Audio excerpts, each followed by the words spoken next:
اللهم صل على سيدنا ومولانا محمد افضل صلواتك بعدد معلوماتك وبارك وسلم وصل عليه.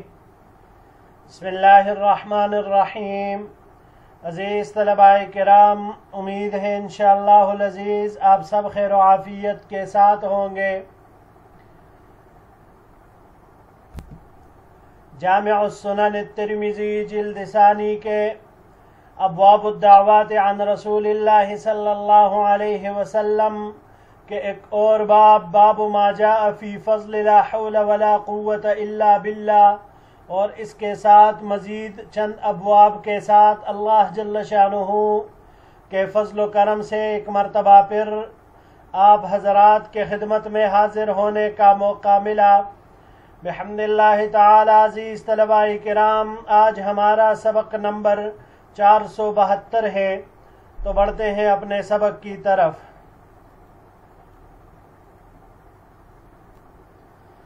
باب فی فضل لا حول ولا قوت الا باللہ. یہ باب لا حول ولا قوت الا باللہ، جس کو حوقلہ بھی کہا جاتا ہے، اس کی فضیلت کے بیان میں ہے. وبه قال حدثنا ابو موسى محمد بن المثنى قال حدثنا وهب بن جرير قال حدثني ابي قال سمعت منصور بن ذازان يحدث عن ميمون بن ابي شبيب عن قيس بن سعد بن عبادة رضي الله تعالى عنه ان اباه دفعه الى النبي صلى الله عليه وسلم يخدمه. ہمیں روایت کی ابو موسیٰ محمد بن المثنى نے، انہوں نے روایت کی وہب بن جریر سے، انہوں نے کہا مجھے روایت کی میرے والد جریر نے، انہوں نے کہا کہ میں نے منصور ابن زازان کو حدیث بیان کرتے ہوئے سنا میمون ابن ابی شبیب سے، اور انہوں نے اس کو سنا قیس ابن سعد ابن عبادہ سے. قیس یہ حضرت سعد ابن عبادہ رضی اللہ تعالی عنہ کے بیٹے ہیں. قیس فرماتے ہیں کہ ان کو ان کے والد نے حضور نبی کریم صلی اللہ علیہ وسلم کو سپرد کیا تھا آپ علیہ السلام کی خدمت کے لیے. قال تو قیس فرماتے ہیں فمر بی النبی صلی اللہ علیہ وسلم وقد صلیت فضربنی برجلہ وقال الا ادلک علی باب من ابواب الجنہ قلت بلا قال لا حول ولا قوة الا باللہ. قیس رضی اللہ تعالی عنہ کہتے ہیں کہ حضور نبی کریم صلی اللہ علیہ وسلم میرے پاس سے گزرے اور میں نماز سے فارغ ہو گیا تھا، تو آپ علیہ السلام نے اپنا پیر مجھے مارا تنبیہ کے لیے اور متوجہ کرنے کے لیے، اور ارشاد فرمایا کیا میں تجھے جنت کے دروازوں میں سے ایک دروازے سے واقف نہ کروں؟ میں نے کہا کیوں نہیں؟ حضور نبی کریم صلی اللہ علیہ وسلم نے فرمایا لا حول ولا قوت الا باللہ، کہ یہ جنت کے دروازوں میں سے ایک دروازہ ہے. ھذا حدیث حسن صحیح غریب من ھذا الوجہ. یہ حدیث حسن صحیح ہے، غریب ہے اس طریق سے. وبه قال حدثنا موسى بن حزام وعبد بن حميد وغير واحد قالوا حدثنا محمد بن بشر قال سمعت هاني بن عثمان عن أمه حميصة بنت ياسر عن جدها يسيرة وكانت من مهاجرات قالت. ہمیں روایت کی موسیٰ ابن حزام نے اور عبد بن حمید نے، اور ان کے علاوہ کئی دیگر حضرات نے، یہ سب فرماتے ہیں. ہمیں روایت کی محمد ابن بشر نے، انہوں نے کہا کہ میں نے ہانی ابن عثمان کو سنا کہ وہ روایت کر رہے تھے اپنی ماں حمیصہ بنت یاسر سے، اور وہ اپنی جدہ سے، یسیرہ ان کا نام تھا، وکانت من المہاجرات، اور وہ مہاجرات عورتوں میں سے تھی. رضی اللہ تعالی عنہ، یسیرہ رضی اللہ تعالی عنہ کہتی ہے قال لنا رسول اللہ صلی اللہ علیہ وسلم علیکن بالتسبیح والتہلیل والتقدیس وعقدنا بالانامل فإنہن مسئولات مستنطقات ولا تغفلن فتنسین الرحمہ. ہمیں حضور نبی کریم صلی اللہ علیہ وسلم نے ارشاد فرمایا کہ تم تسبیح، تحلیل اور تقدیس کو لازم پکڑو اور ان کو انگلیوں کے پوروں سے گنو، کیونکہ قیامت کے دن پوچھے جائیں گے یعنی ان سے سوال کیے جائیں گے تو گویا کہ وہ گواہی دیں گے، اور تم ذکر سے غافل مت ہو جاؤ، بس تم رحمت بلا دیے جاؤ، یعنی اللہ کی رحمت سے محروم ہو جاؤ گے اگر تم ذکر سے غفلت برتو گی۔ ھذا حدیث انما نعرفه من حدیث عانی ابن عثمان، ہم اس حدیث کو جانتے ہیں ہانی ابن عثمان کے حدیث سے، وقد رواہ محمد ابن ربیعہ عن ہانی ابن عثمان، اور اس کو محمد ابن ربیعہ نے روایت کیا ہے ہانی ابن عثمان سے بھی۔ وبه قال حدثنا نصر بن علي الجهزمي قال أخبرني أبي عن المثنى بن سعيد عن قتادة عن أنس رضي الله تعالى عنه قال، ہمیں روایت کی نصر بن علی الجہزمی نے، انہوں نے کہا ہمیں خبر دی میرے والد نے، انہوں نے روایت کی مثنى ابن سعید سے، انہوں نے قتادہ ابن انس رضی اللہ تعالی عنہ سے کہ انہوں نے فرمایا کان النبی صلی اللہ علیہ وسلم اذا غزا قال اللهم انت عضدی وانت نصیری وبک اقاتل۔ ھذا حدیث حسن غریب۔ حضور نبی کریم صلی اللہ علیہ وسلم جب جہاد کرتے،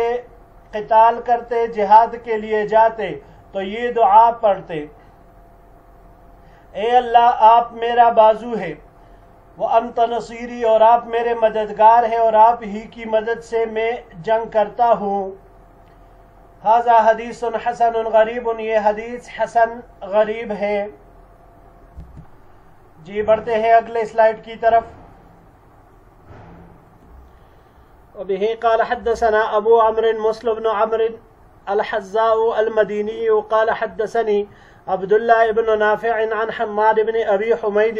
عن عمرو بن شعيب عن أبيه عن جده أن النبي صلى الله عليه وسلم قال، ہمیں روایت کی ابو عمر مسلم ابن عمر الحذاء المدینی نے، انہوں نے کہا ہمیں روایت کی عبداللہ ابن نافع نے، انہوں نے حماد ابن ابی حمید سے، انہوں نے عمرو ابن شعیب سے، انہوں نے اپنے والد سے، انہوں نے اپنے دادا سے کہ حضور نبی کریم صلی اللہ علیہ وسلم نے ارشاد فرمایا خیر الدعاء دعاء یوم عرفہ وخیر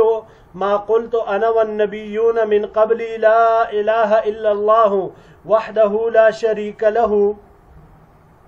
لہ الملک ولہ الحمد وہو علی کل شیء قدیر۔ حضور نبی کریم صلی اللہ علیہ وسلم نے ارشاد فرمایا بہترین دعا عرفہ کے دن کی دعا ہے، اور بہترین ذکر جو میں نے اور مجھ سے پہلے انبیاء کرام علیہم الصلوات والتسلیمات نے کیا وہ لا الہ الا اللہ وحدہ لا شریک لہ لہ الملک ولہ الحمد وہو علی کل شیء قدیر، یہی ہے، یعنی یہ افضل الذکر ہے۔ ھذا حدیث حسن غریب من ھذا الوجہ، یہ حدیث حسن ہے، غریب ہے اس طریق سے۔ وحماد بن ابی حمید، وہ محمد بن ابی حمید، حماد بن ابی حمید یہ محمد بن ابی حمید ہے، وہو ابراہیم الانصاری المدینی ولیس ہوا بالقوی عند اہل الحدیث، اور محدثین حضرات کے نزدیک یہ قوی نہیں ہے۔ باب وبه قال حدثنا محمد بن حميد قال حدثني علي بن أبي بكر عن الجراح بن الضحاك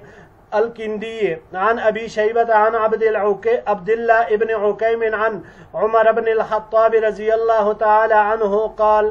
ہمیں روایت کی محمد بن حمید نے، انہوں نے علی ابن ابی بکر سے، انہوں نے جراح ابن الضحاک الکندی سے، انہوں نے ابی شیبہ سے، انہوں نے عبداللہ ابن عکیم سے، اور انہوں نے حضرت عمر ابن الخطاب رضی اللہ تعالی عنہ سے کہ انہوں نے کہا علمنی رسول اللہ صلی اللہ علیہ وسلم قال قل اللہم اجعل سریرتی خیرا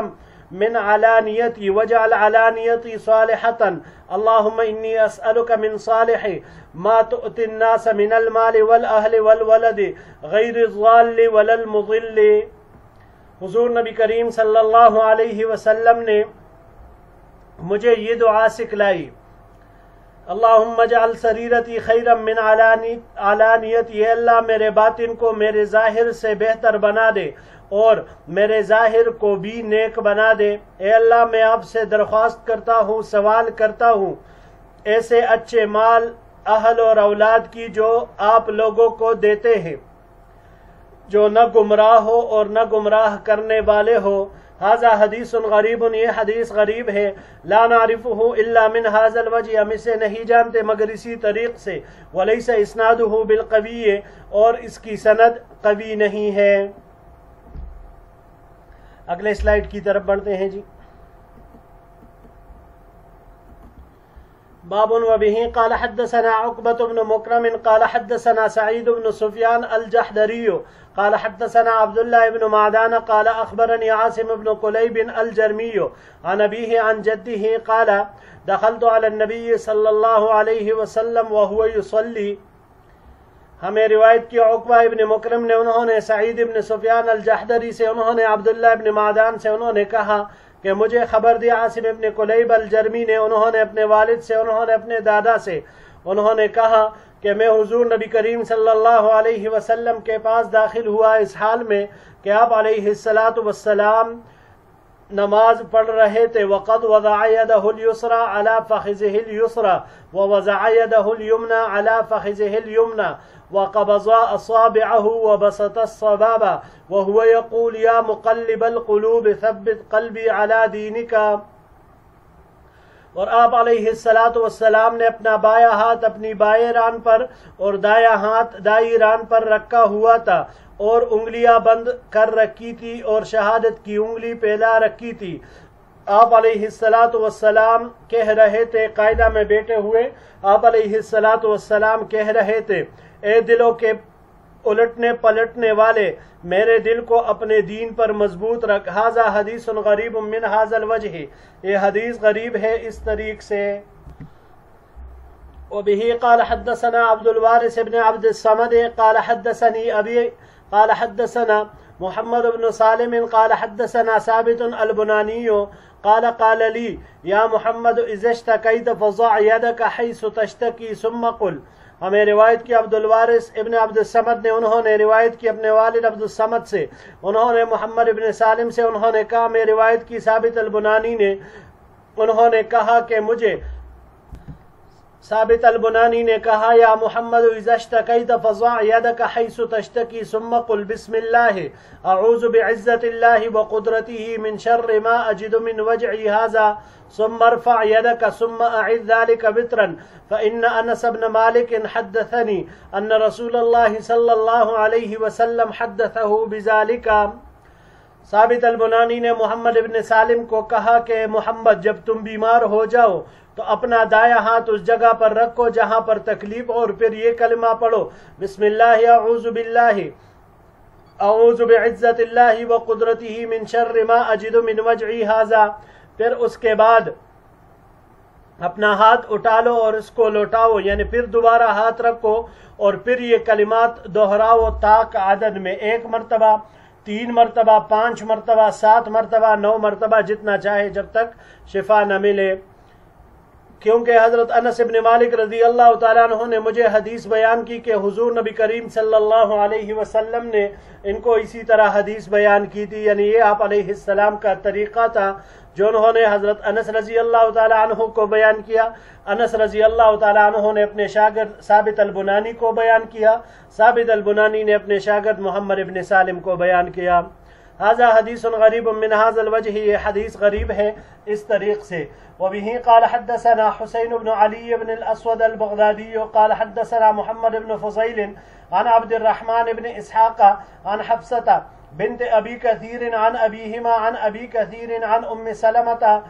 رضی اللہ تعالی عنہ قالت. ہمیں روایت کی حسین ابن علی ابن الاسود البغدادی نے، انہوں نے روایت کی محمد ابن فضیل سے، انہوں نے عبد الرحمن ابن اسحاق سے، انہوں نے حفصہ بنت ابی کثیر سے، انہوں نے اپنے والد سے ابو کثیر سے، اور انہوں نے ام المؤمنین ام سلمہ رضی اللہ تعالی عنہا سے، وہ فرماتی ہے علمنی رسول اللہ صلی اللہ علیہ وسلم قال قولی اللہم ھذا استقبال لیلک و استدبار نہارک و اصوات دعائک و حضور صلواتک اسألک ان تغفر لی. مجھے حضور نبی کریم صلی اللہ علیہ وسلم نے یہ دعا سکھلائی، اے اللہ یہ آپ کی رات آنے کا وقت ہے اور آپ کے دن کے جانے کا وقت ہے اور آپ کی طرف بلانے والی آوازوں کا اور آپ کی نمازوں کے شروع ہونے کا. میں آپ سے درخواست کرتی ہوں کہ آپ میری مغفرت فرمائیں. ھذا حدیث غریب، یہ حدیث غریب ہے، انما نعرفہ من ھذا الوجہ، ہم اسے صرف اسی طریقے سے جانتے ہیں، وحفصۃ بنت ابی کثیر لا نعرفها ولا اباها، حفصہ بنت ابو کثیر ہم نہ ان کو جانتے ہیں اور نہ ان کے والد کو جانتے ہیں، یعنی نہ ابو کثیر کے بارے میں پتہ ہے کہ یہ کون سے ہے اور نہ حفصہ کے بارے میں۔ عزیز طلباء کرام، یہاں پر یہ جو پہلی روایت آئی، یا مقلب القلوب ثبت قلبی علی دینک، تو انسان کو اپنے آئندہ پیش آنے والے احوال کا کوئی اندازہ نہیں ہوتا۔ ممکن ہے کہ انسان کو ایسے اسباب پیش آئے کہ جس کی وجہ سے اس کا ایمان ڈگمگا جائے، وہ متزلزل ہو جائے، تو اس لیے ہمیشہ اپنی ایمان پر، اپنے حالت پر ڈرتے رہنا چاہیے۔ یہی وجہ ہے حدیث مبارک میں الایمان بین الرجاء والخوف کہا گیا، الایمان بین الخوف والرجاء، اور یہ دعا کرنی چاہیے اللہ تعالیٰ سے کہ اللہ ہمیں دین پر جمائے رکھ۔ تو جو بھی بندہ یہ دعا کرے گا اللہ تعالیٰ اس کو استقامت نصیب فرمائیں گے، اور کرنی بھی یہی چاہیے۔ دوسری یہاں پر تشہد کے بارے میں ذکر ہوا عزیز طلباء کرام، تو احناف کے نزدیک تشہد میں نفی کے ساتھ انگلی اٹھائی جاتی ہے اور اس بات کے ساتھ رکھی جاتی ہے، یعنی بس اشارہ ختم ہو جاتا ہے، جبکہ شوافع اس بات کے ساتھ انگلی اٹھاتے ہیں اور آخر تک ہی وہ اشارے کو باقی رکھتے ہیں، جبکہ امام مالک رحمۃ اللہ علیہ کے نزدیک جو شہادت والی انگلی ہے اس کو حرکت دیتے رہتے ہیں، دائیں بائیں یا گول گولے سے چکر دیتے ہیں۔ تو یہ ائمہ کے درمیان ہے۔ اگلے سلائیڈ کی طرف بڑھتے ہیں جی۔ وبه قال حدثنا الحسين بن علي بن يزيد الصدائي البغدادي قال حدثنا الوليد بن قاسم الحمداني عن يزيد بن كيسان عن حازم عن ابي هريره رضي الله تعالى عنه قال، ہمیں روایت کی حسین ابن علی ابن یزید الصدائی البغدادی نے، انہوں نے الولید ابن قاسم الحمدانی سے، انہوں نے روایت کی یزید ابن کیسان سے، انہوں نے حازم سے، انہوں نے ابو ہریرہ رضی اللہ تعالی عنہ سے، انہوں نے فرمایا قال رسول اللہ صلی اللہ علیہ وسلم ما قال عبد لا الہ الا اللہ قط مخلصا الا فتحت له ابواب السماء حتى تفضي الى العرش مجتنب الكبائر۔ حضور نبی کریم صلی اللہ علیہ وسلم نے ارشاد فرمایا، کوئی بھی بندہ کبھی بھی اخلاص کے ساتھ لا الہ الا اللہ کہتا ہے تو اس کے لیے آسمانوں کے دروازے کھل جاتے ہیں، یہاں تک کہ وہ کلمہ عرش تک پہنچ جاتا ہے، جب تک وہ کبیرہ گناہوں سے بچے۔ یہ حدیث حسن ہے، غریب ہے اس طریق سے۔ وبه قال حدثنا سفیان بن وکیع قال حدثنا احمد بن بشیر وابو اسامة عن مسعر عن زیاد بن علاقة عن عمه قال كان النبي صلی اللہ علیہ وسلم يقول، ہمیں روایت کی سفیان بن وکیع نے، انہوں نے روایت کی احمد بن بشیر سے اور ابو اسامہ سے، انہوں نے مسعر سے، انہوں نے زیاد بن علاقہ سے، انہوں نے اپنے چچا سے، کہ حضور نبی کریم صلی اللہ علیہ وسلم یہ دعا پڑھا کرتے تھے، اللہم انی اعوذ بک من منکرات الاخلاق والاعمال والاہواء، اے اللہ میں آپ کی پناہ طلب کرتا ہوں برے اخلاق سے اور برے اعمال سے اور خواہشات سے۔ خواہشات سے مراد عزیز طلباء کرام نفسانی خواہشات ہے۔ ھذا حدیث حسن غریب، یہ حدیث حسن غریب ہے۔ وعم زیاد بن علاقہ هو قطبۃ بن مالک صاحب النبی صلی اللہ علیہ وسلم، یہاں پر زیاد ابن علاقہ نے عن عمی ہی ذکر کیا ہے، تو اس سے کون مراد ہے؟ امام ترمذی رحمہ اللہ فرماتے ہیں کہ زیاد ابن علاقہ کے چچا قطبہ ابن مالک رضی اللہ تعالی عنہ ہے، جو حضور نبی کریم صلی اللہ علیہ وسلم کے صحابی ہیں۔ جی بڑھتے ہیں آخری سلائیڈ کی طرف۔ وبه قال حدثنا احمد بن ابراہیم الدورقی قال حدثنا اسماعیل بن ابراہیم قال حدثنا الحجاج بن ابی عثمان عن ابی الزبیر عن عون بن عبد اللہ عن ابن عمر رضی اللہ تعالی عنہما قال بينا نحن نصلي مع رسول اللہ صلی اللہ علیہ وسلم، ہمیں روایت کی احمد بن ابراہیم الدورقی نے، انہوں نے اسماعیل بن ابراہیم سے، انہوں نے روایت کی حجاج بن ابو عثمان سے، انہوں نے ابو زبیر سے، انہوں نے عون بن عبداللہ سے، انہوں نے ابن عمر رضی اللہ تعالی عنہما سے، انہوں نے کہا کہ اس اثنا میں کہ جب ہم حضور نبی کریم صلی اللہ علیہ وسلم کے ساتھ نماز پڑھ رہے تھے، اذ قال رجل من القوم اللہ اکبر کبیرا والحمد للہ کثیرا وسبحان اللہ بکرۃ واصیلا، تو اچانک قوم میں سے ایک شخص نے کہا یہ کلمات اللہ اکبر کبیرا والحمد للہ کثیرا وسبحان اللہ بکرۃ واصیلا، فقال رسول اللہ صلی اللہ علیہ وسلم من القائل كذا وكذا، فقال رجل من القوم انا یا رسول اللہ، قال عجبت لها فتحت لها ابواب السماء، قال ابن عمر ما ترکتهن مذ سمعت من رسول اللہ صلی اللہ علیہ وسلم۔ حضور نبی کریم صلی اللہ علیہ وسلم نے جب یہ کلمات سنے تو فرمایا کہ اس کا کہنے والا فلاں کلمات کا کہنے والا کون ہے؟ تو اس شخص نے کہا یا رسول اللہ میں ہوں۔ تو آپ علیہ السلام نے ارشاد فرمایا مجھے ان کلمات کی وجہ سے تعجب ہوا، ان کلمات کے لیے آسمانوں کے دروازے کھول دیے گئے۔ ابن عمر رضی اللہ تعالی عنہما کہتے ہیں کہ میں نے جب سے یہ کلمات حضور نبی کریم صلی اللہ علیہ وسلم کی یہ بات سنی تب سے میں نے ان کلمات کو نہیں چھوڑا۔ ھذا حدیث غریب حسن صحیح من ھذا الوجہ، یہ حدیث غریب حسن ہے اور صحیح ہے اس طریق سے۔ وحجاج بن ابی عثمان ہوا حجاج بن میسرۃ الصواب ویقنا ابو الصلت، اور ان کی اس میں کنیت ابو الصلت ہے، وہو ثقۃ عند اہل الحدیث، محدثین حضرات کے نزدیک یہ ثقہ راوی ہے۔ جی عزیز طلباء کرام، یہی تک ہمارا آج کا سبق تھا۔ انشاءاللہ العزیز زندگی رہی تو اگلے درس میں مزید ابواب کے ساتھ پھر آپ کی خدمت میں حاضر ہوں گے۔ السلام علیکم ورحمۃ اللہ وبرکاتہ۔